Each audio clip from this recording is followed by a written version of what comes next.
Especialista em nutrição otimizada, Rodrigo Polesso, bem-vindo! Prazer. Tudo bem, querido? Tudo ótimo. Prazer tê-lo aqui ao vivo. Há pouco tempo fizemos uma matéria com você que foi super legal. Muito legal. Que bombou, inclusive, a gente já mostrou, a Marise foi lá num quilo com você, montaram um prato, você deu umas dicas. Sim. Só que hoje você vai apresentar de fato o que é a alimentação forte. Correto. Do que eu li, eu vi umas coisas, eu falei, bom, isso aqui parece um pouquinho tal dieta que a gente conhece. Não, mas aí tem tal coisa diferente. Fato é, este nome forte quer dizer o quê? É a dieta para todo mundo que é mais saudável para uma longevidade, para uma perda de peso. Qual é o objetivo dessa alimentação forte?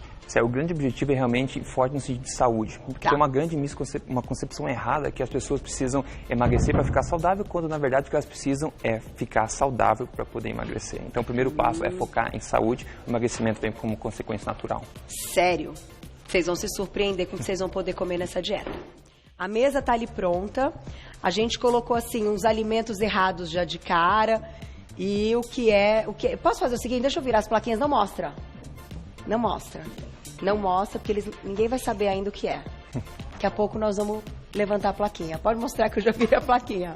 Ninguém vai saber o que pode, o que não pode, você vai começar a contar. Aí no final da pauta eu coloco a plaquinha nos lugares certos. Combinado?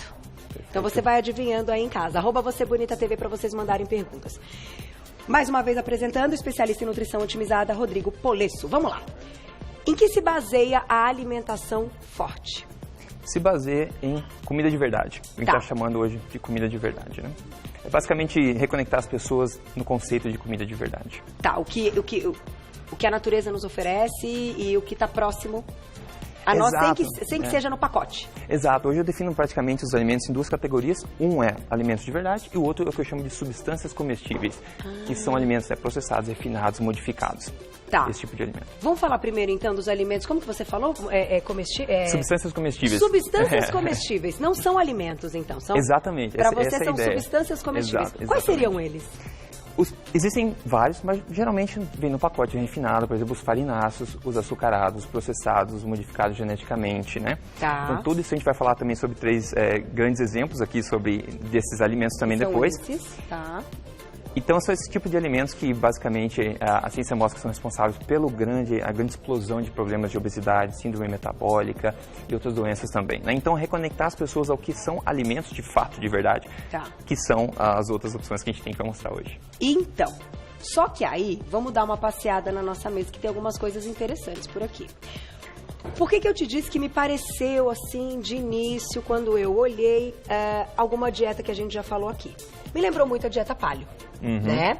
E aí já te pergunto, é algo semelhante a paleo? E o que você destacaria que, não, isso na paleo é uma coisa e na alimentação forte é outra? Perfeito. A alimentação forte, para começar, eu gosto de entender ela como um estilo de vida alimentar, uma filosofia alimentar para você levar para a vida inteira. O conceito de dieta já é discutível, né? Agora, o que tem em comum entre a dieta paleo, o que a dieta paleo tem de bom, é que a base dela é justamente alimentos de verdade. Né? Se conectar com alimentos que existiam na época da nossa bisavó, na época do paleolítico, né? Então, essa ideia é comum entre a minha filosofia, mas uma dieta é realmente um estilo de vida que uma vez que você aprende, você consegue levar pela vida inteira, mantendo a tua boa forma pelo resto da vida. Então, isso aqui é um estilo de vida. Perfeito. A alimentação forte pode ser considerada, então, uma escolha, um estilo de vida. Isso. Só que quando você diz que a gente tem substâncias comestíveis, e ele indicou essa duplinha que está aqui, por exemplo, que é um alimento modificado, o óleo, o açúcar e tal, você colocaria os embutidos aqui também?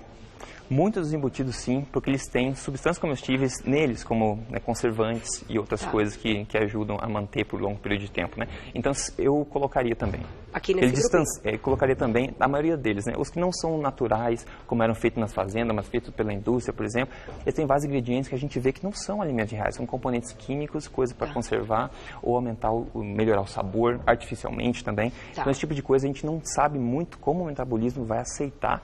E a minha dica é que provavelmente não tão bem assim. Não tão bem, vai dar um probleminha. Tem que tirar, então, substâncias comestíveis. Nesse estilo de vida que você está contando pra gente hoje, chamado de alimentação forte, é proibido alimentos como esses, certo ou não? Eu adoro dar flexibilidade para as pessoas, dar informação para que elas possam sim tomar a atitude que elas querem. Então, eu acho que ninguém vai fazer uma coisa pro resto da vida porque é proibido. Então, eu gosto de explicar assim, se você pode comer tudo que você quiser. É só você entender a consequência de cada coisa. Então, se você aceita a consequência do que você come, tudo bem, a vida é sua, você faz o que quiser. Então, por isso que eu gosto de passar informação para você poder decidir. E na alimentação forte, substâncias comestíveis, sim, a ciência mostra claramente que não vão te ajudar em nenhum sentido. Então, não vão te ajudar a perder peso, não vão te ajudar a ser saudável. Agora, você sabendo disso, se você quiser continuar comendo, cada um é livre para fazer a sua escolha. Agora, eu vou te fazer uma pergunta interessante. Por que na paleo, quando a gente está falando desses elementos de carboidrato refinado e coisas de pacotinho, a paleo também diz que não pode. Inclusive farinhas integrais e me parece que os grãos também. Certo. Por exemplo, o arroz, ele é de pacote. O feijão, ele também é de pacote. No caso da alimentação forte, a gente está falando só de farinha refinada ou integral também? Certo, esse é outro conceito. Grãos geral, a paleo, como você falou, não sugere que as pessoas consumam grãos, exatamente. Agora, um grande problema, para a gente entender melhor isso aqui, é que a gente vive numa sociedade hoje onde a nossa alimentação é extremamente exagerada em carboidratos. E a grande parte dos carboidratos que a gente come são provindos de substâncias comestíveis. Não é aquela batata doce que você come. Você está comendo o pão várias vezes por dia, está tomando o açúcar também é um carboidrato extremamente refinado também. Então, a gente está vivendo uma sociedade que é altamente exagerada no consumo de carboidratos. Então, na alimentação forte, principalmente se você tem o objetivo de emagrecer, é muito inteligente que se restrinja a quantidade e qualidade de carboidratos. Isso significa basicamente retirar farináceos como o pão, farinhas integrais também, como o trigo integral ou não, né? Arroz também, no caso, não é uma coisa que vai te atrapalhar se você é uma pessoa saudável necessariamente, mas se você tem como objetivo perder peso, a gente vê que qualquer carboidrato de rápida absorção vai te atrapalhar nesse caminho. Mesmo que seja integral e que tenha fibras, ele é uma farinha. Continua sendo uma farinha, exatamente. Então, o corpo vai metabolizar ele da mesma forma. Então, não tem muito como disfarçar, digamos assim. Tá, porque eu não sei se vai rolar pergunta a respeito disso, vai lá no @VocêBonitaTV, mas eu já quis perguntar por quê? Porque, gente, são visões diferentes, são, enfim, estudos, e você tem a sua opinião baseada. Então, assim, a gente acabou de chegar, Glaucia? Então, perguntaram isso. Quem que perguntou para mandar um beijinho? Perguntinha da Andressiane, um beijo. Você acabou de mandar. Seus integrais seriam saudáveis. Então, na sua visão de alimentação forte, desse estilo de vida, também não. Quando a gente fala de carboidrato saudável, o que é um carboidrato saudável? Perfeito. Carboidrato, por exemplo, legumes e frutas e folhas, as pessoas não veem como carboidrato. Mas a gente pensar, é proteína, folha, verdura? Não. É gordura? Não. Então só pode ser carboidrato, porque a gente tem só 3 macronutrientes, né? Então as pessoas podem começar a enxergar carboidrato como legumes variados, frutas, a gente vai falar um pouco também sobre um pouco de qualquer folha também. São carboidratos que eu chamo de carboidratos inteligentes, porque ele vem com um monte de micronutrientes juntos. Ao contrário do que, por exemplo, do pãozinho que usa, infelizmente, farinha refinada, que é tão pouco nutritiva que a gente tem que fazer o quê? Fortificar a farinha. Então a gente pega o trigo, tira tudo que existe natural nele, transforma nesse pó branco e depois adiciona artificialmente, de novo, um pouco de nutrição para justificar. Então tem toda essa questão também que atrapalha. Vamos falar que esta parte ainda é a mais barata do supermercado. Sim, com certeza. Brócolis. Quanto que custa um pão francês? Não, é verdade, você sabe que eu não como pão francês. Então, é por grama, enfim. Mas vamos colocar um saco. Os meninos que compram um saquinho. Quanto? 60 centavos. O integral é um pouco mais caro, vai para R$1 e pouco, tal. Então, assim, quando você pensa que você vai comer pão o dia inteiro em todas as refeições, faz a conta. E isso aqui também dá para você comer em todas as refeições, como quantidade, inclusive no café da manhã? Sim, eu não acredito que existe horário para coisa diferente. O gasto é o mesmo. Eu acho que esse aqui ainda deixa mais saciado mais rápido, mais satisfeito, né? Não estamos falando de sabor aqui, nós estamos falando das porções e das quantidades. Então, aqui é um grupo para você de carboidrato saudável. Com certeza. E batata, mandioquinha, o próprio inhame, embora sejam carboidratos que tenham aí um índice glicêmico até alto, você considera saudável? Eu considero por quê? Porque são alimentos de verdade. Se você come uma batata doce, um inhame, como você falou, tudo bem. Agora, se a pessoa está num caso de síndrome metabólica, por exemplo, que é uma pessoa obesa ou tiver pré-diabetes ou diabetes, ou uma pessoa que quer emagrecer, a gente sabe, é fato, que o consumo de carboidratos, no caso, saudáveis ou não, nesse caso, não vão te ajudar a chegar no teu objetivo. Você está no estado de doença, digamos assim.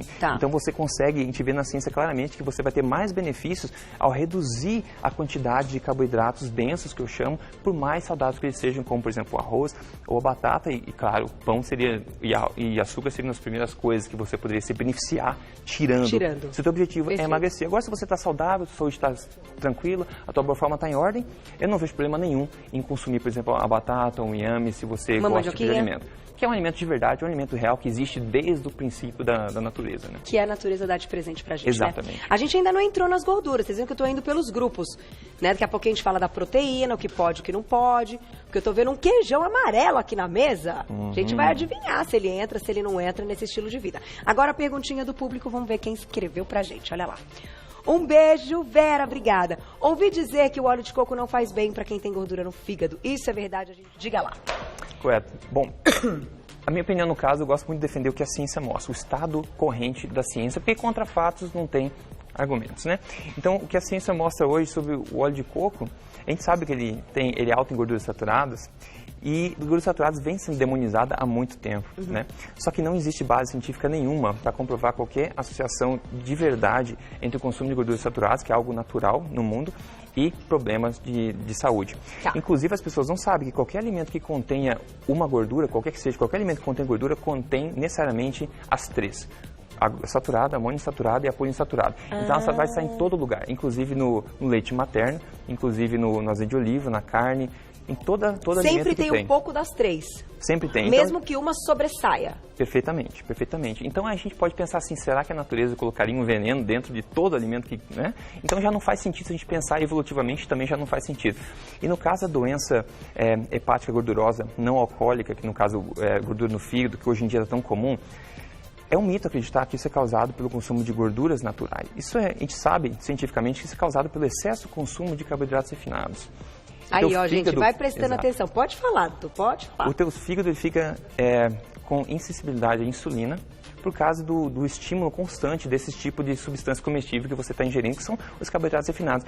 E só que é difícil as pessoas entenderem assim, porque se eu tenho gordura no fígado, parece fazer sentido... a gordura vem só da gordura. Parece fazer sentido que é a gordura que você ingere se transforma em gordura no fígado ou gordura no coração.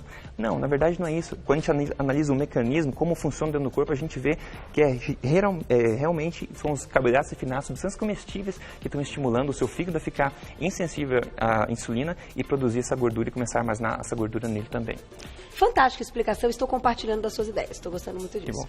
Vamos chegar nos outros pontos, vamos lá, vamos ver mais uma perguntinha, olha lá, na tela. Então, gente, óleo de coco, você é a favor, você manda um joinha para óleo de coco? Sim, claro, sem exageros, como tudo na vida, até a água faz mal em excesso, então bom senso sempre. Bianca, beijo pra você. O que devo comer no lugar do pão? Ótimo momento pra gente falar do café da manhã. Vamos falar do café da manhã da alimentação forte. Ótimo. O que eu posso comer no lugar do pão? A minha resposta é qualquer outra coisa. Existe um mundo de alimentos por aí, né? A gente não precisa ficar limitado. A maioria das vezes a gente tem que ter noção que o que a gente tem é hábito. Hábito a gente muda, né? Muito facilmente. Agora, se você quer comer o teu pão, existem N variedades de pães que você pode fazer com farinhas alternativas, que não seja farinha de trigo altamente refinada, pouco nutritiva, como farinha de oleaginosas, por exemplo, farinha de amêndoa, farinha de coco, inclusive, que você falou recentemente aqui no programa, né? São farinhas que vão te dar mais satisfação, mais nutrição, não vão atrapalhar muito o sistema hormonal, metabólico do corpo, vão te ajudar aí no caminho de saúde, no caminho de emagrecimento. Então, mesmo se você quiser o pão, é muito gostoso e existem alternativas de monte para você tentar experimentar, incluir no seu estilo de vida. Então aí eu convido a Bianca a entrar lá no YouTube, coloca pão de frigideira que ensinamos com a queridíssima Paulinha do Viver Sem Trigo, que ela ensinou um com farinha de amêndoas e linhaça, que você faz em 2 minutos na frigideira. E você come o mesmo pão no café da manhã. Fantástico. Mais uma perguntinha do público, olha lá. Um beijo, não tô conseguindo ler. Cris, obrigada. O que pode substituir o açúcar? Agora a gente vai para um momento importante, porque já já a gente vai falar, inclusive, não sei se você ouviu, mas a nossa próxima pauta é que saiu uma pesquisa que bebidas adoçadas artificialmente estão aumentando o risco de AVC e Alzheimer. É a próxima pauta, mas a gente já pode falar do que substituir o açúcar? Certo. O primeiro, novamente, hábito. O gosto doce é uma coisa que a gente constrói com o hábito, ele se fortalece quanto mais frequentemente a gente ingere. O açúcar, se a gente tivesse um ranking dos grandes vilões da saúde no mundo, a gente sabe que o açúcar seria provavelmente, talvez, número 1 lá, entre os 3, com certeza, primeiro, né? Tá. E o problema do açúcar é assim, as pessoas falam, eu não como açúcar, só que o açúcar está em todo lugar. Ele está em lugares que você nem imagina que poderiam estar. Então, ele está em todo lugar. E o açúcar, para quem é acima do peso, para quem é pré-diabético, tem gordura no fígado, etc., é uma criptonita. É um veneno. É horrível. Então, substituir o açúcar, para começar, eu acho que é legal se perguntar assim, quão seguido eu preciso sentir um gosto doce. Que é uma questão de hábito. E açúcar vicia, né? A gente vê na ciência que ele estimula a dopamina no cérebro de forma semelhante a algumas drogas, inclusive. Então, o açúcar vicia. Então, é difícil quebrar o hábito, mas é possível. Então, existem outras alternativas de adoçantes naturais, calóricos. Por exemplo, existe o mel, existe o maple syrup, existe isso aí. Só que tem que sempre lembrar que isso também é açúcar. Porque também isso também é doce. Faz estimular a insulina. O mesmo problema. Então você tem que pular. Não existe mágica, né? Aí tem adoçantes não calóricos artificiais, né? Que a gente vê o aspartame, etc. Isso a gente sabe, a ciência por trás é muito forte, não, contraindicando isso, porque não é um alimento de verdade, é uma substância comestível. E o xilitol? Então, por último, tem os adoçantes calóricos, até naturais, como o xilitol, e tem o eritritol também, e tem o stevia, né, que são mais próximos de um alimento de verdade, digamos, tendem a não ser absorvidos pelo corpo. Então, eu gosto um pouco dessas opções como um meio de transição para as pessoas voltarem a um consumo, digamos, mais normal de coisas doces, né? Então, stevia, eritritol e xilitol, eu costumo defender um pouco como alternativa válida ao açúcar refinado. Só que aí cabe uma pergunta neste momento que eu vou te fazer, que é o seguinte, você citou algo interessante, que a mudança muitas vezes é o caminho. Então, não é só substituir o seu açúcar e continuar comendo algo doce todos os dias. Você acredita, então, naquela história, por exemplo, a pessoa fala assim, mas eu não vivo sem doce, o meu corpo pede. Se a pessoa fizer um esforço por algum tempo, e aí você me diga que tempo seria esse, se é possível ela ficar aí sem esse sabor doce e sem essa necessidade que ela acha que tem, e depois só consumi-lo em momentos especiais. Por exemplo, vou numa festa, tem um parabéns, tem um bolo, enfim, coisas do tipo. Perfeito. A resposta é sim, você consegue viver. Existem duas coisas, dois macronutrientes que são essenciais. Existem gorduras essenciais para o corpo, você precisa ingerir. Existem proteínas essenciais, aminoácidos essenciais. Não existe, e todo mundo concorda, isso é fato, não existe carboidrato essencial. O que é açúcar e carboidrato? Ou seja, você consegue absolutamente viver sem o açúcar. É uma questão de hábito. Você só tem a ganhar, né, quando você toma controle desse seu hábito. Agora sim, as pessoas, como eu falei, têm uma espécie de vício, literalmente, quando você consome açúcar. Então é difícil de quebrar com o tempo, mas é possível. E normalmente a gente vê que se a pessoa se desafiar, por exemplo, se você está nessa situação e quer, né, se desafiar, você pode desafiar, por exemplo, a 2 semaninhas sem açúcar. Glaucia é minha diretora. 2 semanas, Glaucia. 2 semanas. Ela disse muito difícil. Vamos tentar, Glaucia? Vamos fazer um teste ao vivo com a minha diretora? É possível? E depois a pessoa não volta? O incrível é isso. Depois dessa fase de abstinência, digamos assim, fica muito mais fácil e o açúcar para de ter controle sobre você. Você começa a ter controle sobre a sua alimentação. Gente, isso é fantástico. Vai rolar alguma pergunta a respeito desse lance da quantidade de carboidrato no dia, já que a gente não vai botar dessa fonte, vai botar dessa? O quanto seria necessário para a gente continuar tendo energia? Vamos falar disso daqui a pouquinho. Mais uma perguntinha do público, que a gente vai entrar em proteínas e gorduras. Olha lá, mas o assunto carboidrato rende, né? Rende muito. Tem como, olha lá, na tela. Um beijo, Kátia, obrigada. Posso comer batata doce e mandioca? Ah, então, ele respondeu, na verdade, essa pergunta, mas se você quiser falar um pouco mais, são fontes de carboidrato, mas você disse, para quem não precisa emagrecer, você é a favor. Perfeitamente. Se o teu objetivo não é emagrecimento, isso aí tudo bem. Se o objetivo é emagrecimento, eles não vão te ajudar necessariamente. Não vão te ajudar. Aí é melhor dar uma tiradinha. Então, eu vou deixar uma pergunta minha. Vamos pra essa, né? Depois a gente muda e vai pras gorduras. Tem um queijão amarelo, tem um bacon. Olha, vocês viram? Tem um bacon. O que vocês acham que o bacon pode, não pode? Que quantidade? Como assim? Hein, Vair? Olha lá. Você gostou dessa ideia, hein, Vair? Não sei. Será que pode? Tá aí bonitão o bacon. Minha pergunta é a seguinte. Se a gente não vai usar carboidratos desta fonte, mesmo que seja, pra quem chegou agora, os integrais também não entram, embora tenham fibras, são farinhas, certo? Vamos usar carboidrato como fonte de legumes. O quanto seria necessário por dia para a gente conseguir manter aí toda a nossa vitalidade. Conseguimos manter o raciocínio rápido, os nossos movimentos, inclusive a atividade física. Deixei uma pergunta importante e eu acho que muita gente pode ter feito no nosso Instagram perguntas como essa de outras formas, mas na realidade a minha curiosidade é a seguinte: se não vamos usar a fonte de carboidrato vinda de carboidratos farinados, sejam brancos ou integrais, e vamos usar legumes, quanto precisamos comer para mantermos as nossas atividades vitais? Trabalhar com concentração, fazer atividade física sem falar, ai, tô cansado, hipoglicemia, essas histórias, né? Hipoglicemia, que é um problema também, né? A pessoa começa a malhar, nem fez nem 10 minutos, ai, preciso de um açúcar. Certo. Como é que é isso aí, doutor? Eu gosto de passar informação para as pessoas entenderem essa questão de hipoglicemia, por exemplo. A gente tem um hormônio que abaixa o açúcar no sangue, que é a insulina, mas a gente tem vários que estimulam o açúcar do sangue para manter ele alto. O corpo não quer ter açúcar baixo e o corpo sabe muito bem manter o açúcar estável. E outra coisa que é fato, como eu falei no começo, a gente não precisa carboidrato nenhum. Então, se alguém quiser comer zero, por exemplo, que não é prático, eu concordo, mas você consegue sobreviver muito bem. Inclusive, tem a questão da dieta cetogênica, por exemplo, que é muito baixa em carboidratos e tem muitos estudos mostrando que a tua mentalidade, a tua clareza mental, performance mental, inclusive performance física, pode ser ainda, digamos, turbinada. Sério? Nesse sentido, quando o corpo começa a consumir o que a gente chama de corpos cetônicos e não glicose, que é basicamente açúcar dos carboidratos. Certo. Então, dito isso, sabendo que você não precisa, eu acho que uma quantidade... outra coisa, eu não acredito em controle de quantidade. De quantidade, Eu acredito em controle de qualidade. Eu quero dar liberdade para as pessoas de volta poderem degustar um estilo de vida legal, saboroso, dinâmico, saudável, comer bem e não focar em... Ninguém consegue mais contar calorias, esse tipo de coisa, né? O pessoal está cansado de fazer isso. Então, legumes variados, frutas de baixo índice glicêmico, como tem o morango, tem os mirtilos aqui, tem aqui folhas de todos os gêneros, tudo isso é carboidrato, tudo isso tem mais fibra do que o bendito lá do nossa farinha. Do pão. Né? Então, você vai conseguir fazer exercício. Com certeza, e tem estudos comprovando isso, atletas inclusive de triatlon, que a gente sabe que é muito puxado, que fazem justamente com muito baixo carboidrato, só consumindo alimentos de verdade, que se aderem perfeitamente à alimentação forte também. E tem novos recordistas já nesse tipo de performance também, que levam uma alimentação nesse estilo também. Então é fato que é possível. Tá aí, é possível. Na tela, mais uma perguntinha do público. E vamos falar do queijo e do bacon, que estão ali olhando pra mim, olha lá. Na tela, quem escreveu pra gente. Um beijo, Josefa, obrigada. A dieta é pra qualquer idade, é pra qualquer pessoa. E vambora. Ótimo. Primeiro, dieta não, eu gosto de chamar de estilo de vida. Estilo de vida. É outra forma de perguntar, fazer minhas perguntas seguinte, em vez de essa dieta ser para toda idade, a gente podia perguntar assim, comer comida de verdade é algo indicado para todas as idades ou não? Sim. Se você não for comer comida de verdade, o que você vai comer?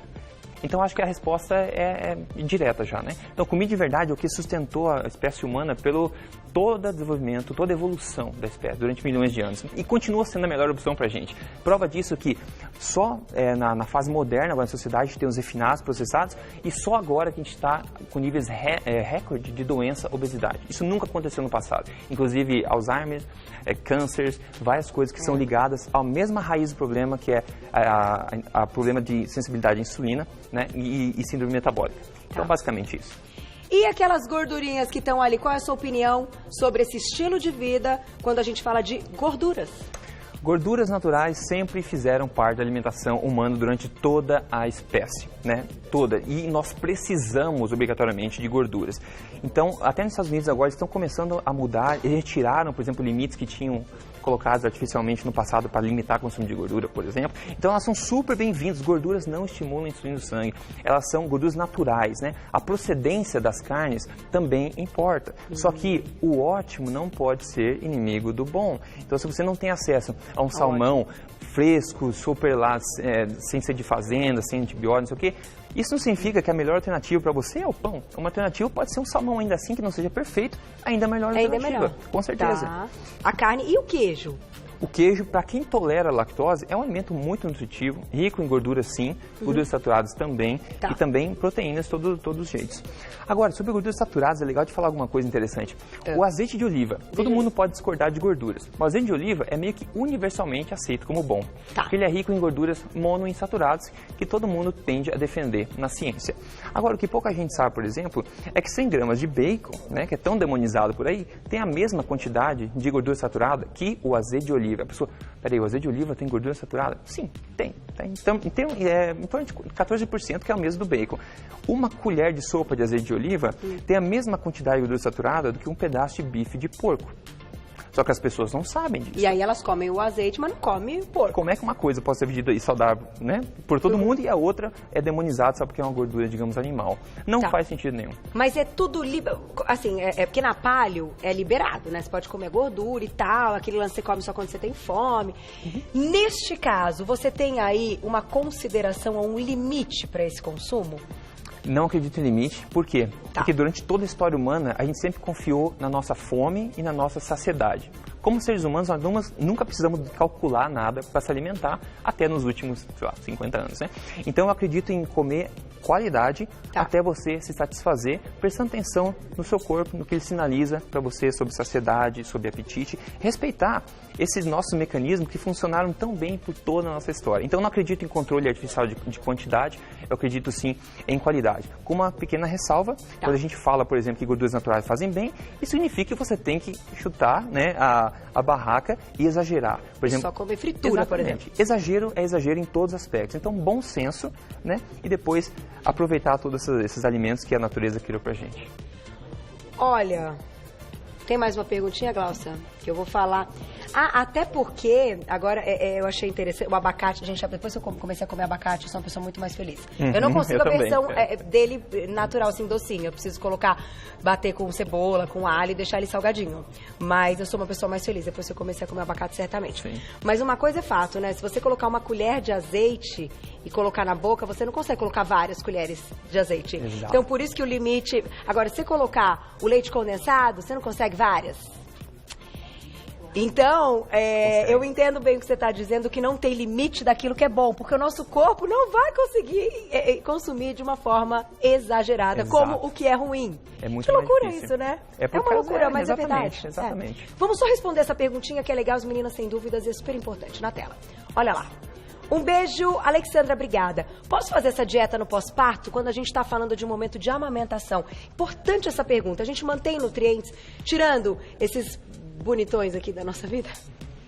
Novamente, sempre faça alterações no seu estilo de vida alimentar ou da maneira como você se movimenta, com uma orientação do profissional competente. Sempre. A sua saúde é muito importante, tome responsabilidade a respeito dela.